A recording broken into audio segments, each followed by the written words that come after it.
Welcome class 7th to English International School. In today's class we are going to discuss our chapter Acids, Bases and Salt, chapter number 5. We have discussed about acid and their properties. Now we are going to discuss strong and weak acid. Acid जो strong acid और जो weak acid होते हैं हम उनके बारे में discussion करने वाले हैं कि which acids are strong and which acid is weak. तो स्टूडेंट्स लेट्स स्टार्ट. एसिड्स में बी वीक और स्ट्रॉन्ग. एसिड्स क्या हो सकता है, में भी वीक भी हो सकते हैं और स्ट्रॉन्ग भी हो सकते हैं. Most of the mineral acids like sulphuric acid, nitric acid, hydrochloric acid and phosphoric acid are strong in nature. यानी कि जो भी मिनरल एसिड होते हैं, most of the mineral acids यानी कि कुछ मिनरल एसिड्स ऐसे होते हैं जैसे कि sulphuric acid, nitric acid, hydrochloric acid and phosphoric acid are strong in nature.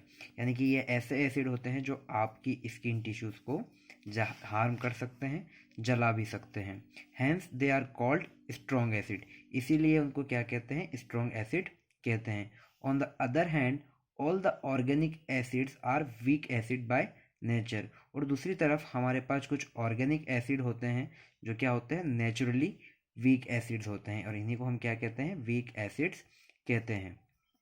For example citric acid, tartaric acid, acetic acid and lactic acid are all weak acids. यानी कि जो आपको नेचर से मिलते हैं, जैसे सिट्रिक एसिड आपको मिलता है लेमन से, और टार्टरिक एसिड आपको मिलता है इमली से, टैमरिन से मिलता है. एसिटिक एसिड आपको विनेगर से मिलता है और लैक्टिक एसिड आपको मिल्क और कर्ड से मिलता है. तो हम इनको क्या कर सकते हैं, हमारे फूड में यूज़ कर सकते हैं. इसीलिए ये हमारी बॉडी को ज़्यादा हार्म नहीं पहुंचाते हैं. इसीलिए इनको क्या कहते हैं, वीक एसिड कहते हैं. The organic acids are used as food ingredients. जो ऑर्गेनिक एसिड होते हैं उनको क्या कहते हैं, जो हमारे क्या होते हैं, फूड इंग्रेडिएंट्स में वो हमने यूज़ कर सकते हैं. Organic and inorganic acids. अब बच्चों के मन में ये आता है कि ऑर्गेनिक एसिड क्या है और इनऑर्गेनिक एसिड क्या है, तो हम उसके बारे में अब डिस्कशन करने वाले हैं. देखिए, organic acids contain carbon as a constituent and are found in living things, plants and animal material. जो ऑर्गेनिक एसिड होते हैं वो कार्बन को क्या करते हैं, कंटेन करते हैं. और जहाँ पर कार्बन की बात होती है वहाँ पर ऑर्गेनिक की बात होती है. तो कार्बन क्या है, एक ऑर्गेनिक है यानी कि नेचुरल है, जो क्या करता है, हमारी लिविंग थिंग्स जो प्लांट और एनिमल मटेरियल में वो हमें मिल जाता है. तो कहाँ मिलता, कौन मिलता है, कार्बन मिलता है. इसीलिए उसको क्या कहते हैं, ऑर्गेनिक कहते हैं. तो ऑर्गेनिक एसिड जो कार्बन किस में कंटेन करके रखे, प्लांट और एनिमल में, प्लांट एंड एनिमल मटेरियल में. तो जैसे citric acid, formic acid and acetic acid. अब फॉर्मिक एसिड क्या है, फॉर्मिक एसिड आपके मधुमक्खी या फिर चींटी जब काटती है तो उसके अंदर कौन सा एसिड होता है, फॉर्मिक एसिड होता है. ठीक है. This acids are naturally occurring. यानी कि ये हमें नेचुरली मिल जाते हैं, ये ऑक्योर हो जाते हैं, हमें इजी गोइंग में मिल जाते हैं ये वाले एसिड, है ना. लेकिन जो इनऑर्गेनिक होते हैं उसकी आगे बात करते हैं.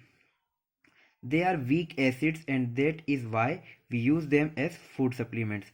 क्या होते हैं, वो वीक एसिड होते हैं और हम उनको हमारे फूड सप्लीमेंट्स के रूप में यूज़ कर सकते हैं. हम उनको हमारे भोजन में उनका सेवन कर सकते हैं.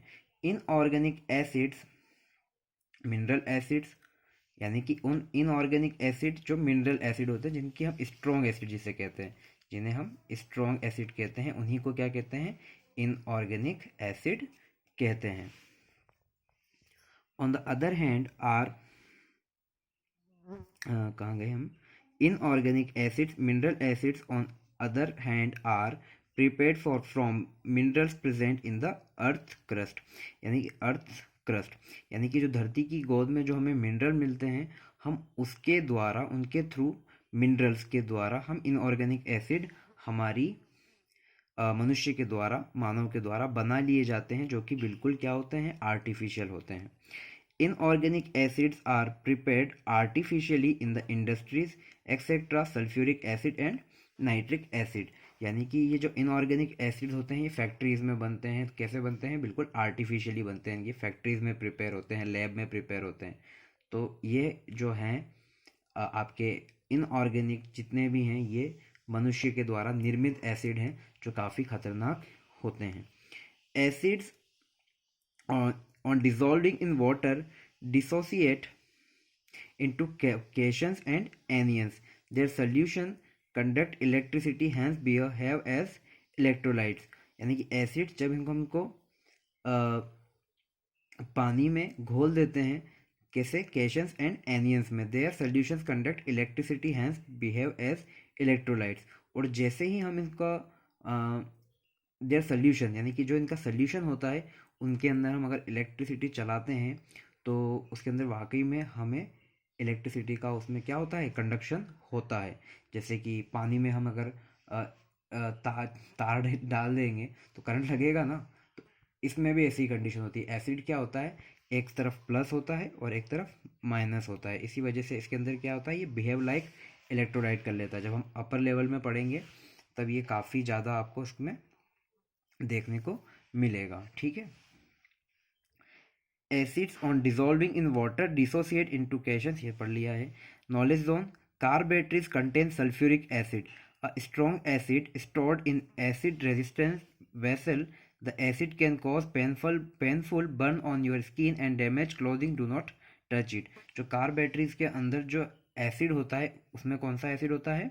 सल्फ्यूरिक एसिड होता है। सल्फ्यूरिक एसिड मतलब H2SO4। तो वो जब उसमें कंटेन होता है तो वो इतना स्ट्रॉन्ग होता है कि आपके कपड़े तक जला सकता है। और कपड़े जलाने के साथ साथ आपके स्किन टिश्यूज़ को भी वो हार्म कर सकता है, जला सकता है। इसीलिए इसको कभी आपको छूना नहीं है। देखिए, some of the commonly used acids.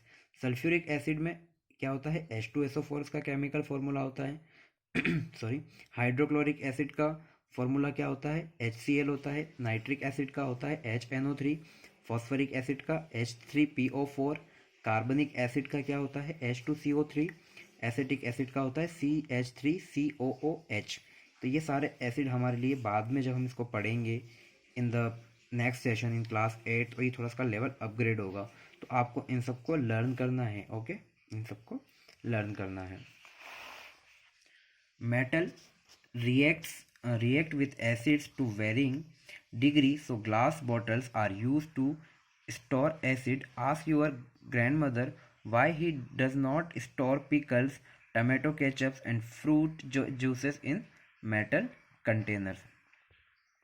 Metal जो होता है एसिड के साथ वेरिइंग डिग्री यानी कि कैसा जहर के रूप में बन जाता है। जब आप इसको अगर आप जैसे आपने देखा होगा अचार को क्या करते हैं, कभी आपने देखा है स्टील के बर्तन में रखते हुए?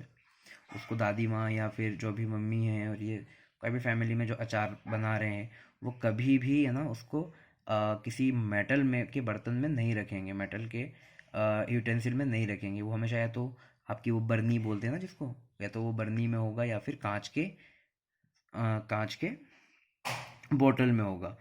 इसी वजह से होता है क्योंकि जब वो मेटल उसके साथ मेटल के साथ जब आपका एसिड मिलता है तो वो हमारी बॉडी को बिल्कुल हार्म करता है और वो हमें नुकसान पहुंचाता है।